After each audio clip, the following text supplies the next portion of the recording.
সেই file open হয়ে যাওয়ার পর থেকেই অরূপ বিশ্বাস বেপাত্তা। প্রভাব খাটিয়ে অরূপ বিশ্বাস বলেন, আমি স্পোর্টস মিনিস্টার, আমি যা বলবো সেটাই হবে, 10% টিকিট তোমাকে আমার হাতে দিয়ে দিতে হবে। গ্রেপ্তার হতে পারেন অরূপ বিশ্বাস, সেই গ্রেপ্তারির ভয়েই তিনি তদন্তকারী অফিসারদের মুখোমুখি হতে চাইছিলেন না, কিন্তু এবার হাইকোর্টের চাপে তাকে যে যেতেই হবে। বারবার নোটিশ এড়িয়ে যাচ্ছেন তিনি, বারবার তলব এড়িয়ে যাচ্ছেন তিনি। ইতিমধ্যেই তোলাবাজির অভিযোগে তার ভাই পুলিশের হেফাজতে গ্রেপ্তার হয়েছেন বিশ্বাস ব্রাদার্সের 2 নম্বর অর্থাৎ স্বরূপ বিশ্বাস। কিন্তু 1 নম্বর অরূপ বিশ্বাসের কি পরিস্থিতি?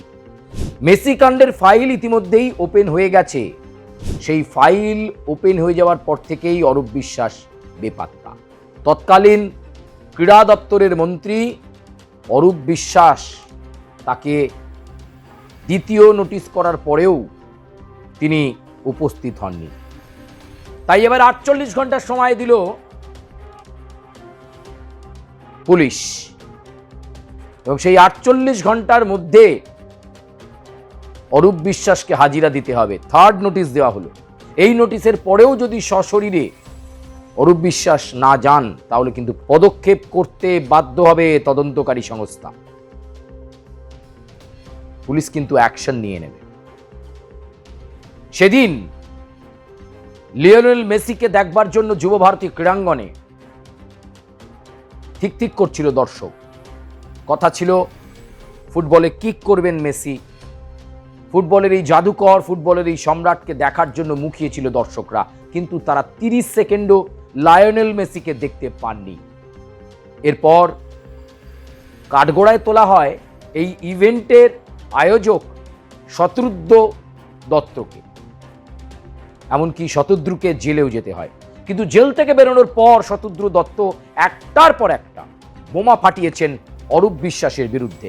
কিভাবে ক্রীড়ামন্ত্রী থাকার সুবাদে তিনি প্রভাব খাটিয়েছেন এবং লায়নেল মেসির প্রোটোকলে বারবার ঢুকে পড়েছেন। শুধু তিনি ঢুকে পড়েননি, তার আত্মীয় স্বজন, তার বন্ধু বান্ধব, তাদেরকেও মেসির প্রোটোকল ভেঙে তার অত্যন্ত কাছাকাছি ক্লোজ প্রক্সিমিটির মধ্যে এনেছেন। ছবি তোলার হিড়িক করে দিয়েছিলেন। মাঠের মধ্যে, যুবভারতী ক্রীড়াঙ্গনের মধ্যে এত ভিড় হয়ে যায় যে লায়নেল মেসির ম্যানেজার মেসিকে সেখান থেকে সরিয়ে নিয়ে যায়। এরপরেই তাণ্ডব লীলা চলে সল্টলেক স্টেডিয়ামে। আপনাদের নিশ্চয়ই ছবিটা মনে আছে।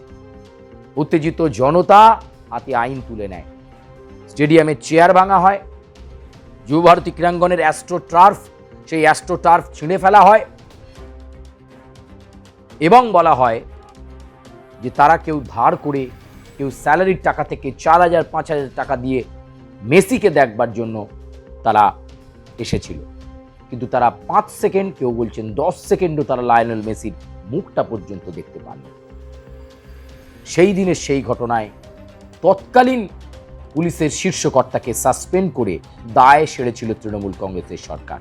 সরিয়ে দেওয়া হয়েছিল অনিশ সরকারকে, বিধাননগরের ডেপুটি কমিশনার ছিলেন তিনি।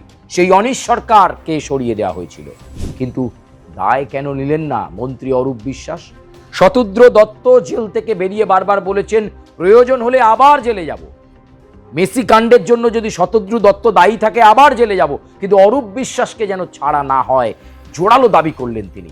টিকিটের জন্য অরূপ বিশ্বাস চাপ তৈরি করেছিলেন।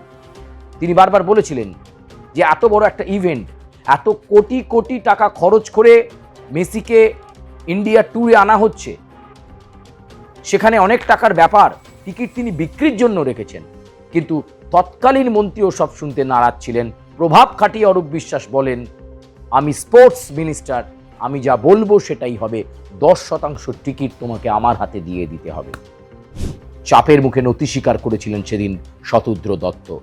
কিন্তু আজকে বেজায় চাপে পড়েছেন অরূপ বিশ্বাস, পালিয়ে বেড়াচ্ছেন বেপাত্তা। টালিগঞ্জের অরূপ বিশ্বাস কোথায়? বিশ্বাস ব্রাদার্সের স্বরূপ বিশ্বাসকে টানতে টানতে টেনে হিজড়ে নিয়ে গেছে পুলিশ। উত্তেজিত জনতার ডিম ছুঁড়েছে। স্বরূপ বিশ্বাসকে। একটার পর একটা চাঞ্চল্যকর তথ্য অরূপ বিশ্বাসের বিরুদ্ধে উঠে আসছে। পাড়ায় দোকান করতে গেলেও, এলাকাতে দোকান করতে গেলেও বিশ্বাস ব্রাদার্সকে দিতে হতো টাকা, নয়তো সে ব্যবসা করতে পারবে না। আর এবার অরূপ বিশ্বাসের বিরুদ্ধে মেসি কাণ্ডের ফাইল খোলার পর দ্রুততার সাথে তদন্তকারী সংস্থা, পুলিশের শীর্ষকর্তা তাকে জিজ্ঞাসাবাদ করতে চাইছে। আসলে অরূপ বিশ্বাস বুঝে গেছেন যে তিনি খুব বিপদে আছেন, আইনের পথ ধরেছেন তিনি, কিন্তু হাইকোর্ট জানিয়ে দিয়েছে দুবার তিনি যাননি, কিন্তু তৃতীয়বারের যে তলব অরূপ বিশ্বাসকে করা হয়েছে তাকে সেই তলবে যেতেই হবে, এবং তার জন্য হাইকোর্ট জানিয়ে দিল 48 ঘন্টার মধ্যে অরূপ বিশ্বাসকে জিজ্ঞাসাবাদের সম্মুখীন হতে হবে, তদন্তের সম্মুখীন হতে হবে। সেই দিনের সেই মেসি কাণ্ডের ঘটনায় তার ভূমিকা নিয়ে প্রশ্ন উঠেছে, তাকে জিজ্ঞাসাবাদ করে পুঙ্খানুপুঙ্খ তথ্য পেতে চাইবেন তদন্তকারী অফিসাররা। আর যদি অরূপ বিশ্বাস না যান তাহলে কপালে দুঃখ আছে। আর জিজ্ঞাসাবাদের সম্মুখীন হয়ে দোষী সাব্যস্ত হয়ে গ্রেপ্তার হতে পারেন অরূপ বিশ্বাস। সেই গ্রেপ্তারির ভয়েই তিনি তদন্তকারী অফিসারদের মুখোমুখি হতে চাইছিলেন না, কিন্তু এবার হাইকোর্টের চাপে তাকে যে যেতেই হবে, মেসি কাণ্ডের ফাইল খুলে গেছে। ছত্রে ছত্রে একাধিক প্রশ্ন নিয়ে অরূপ বিশ্বাসের জন্য প্রশ্নবাণ তৈরি করে অপেক্ষা করছেন তদন্তকারী অফিসাররা।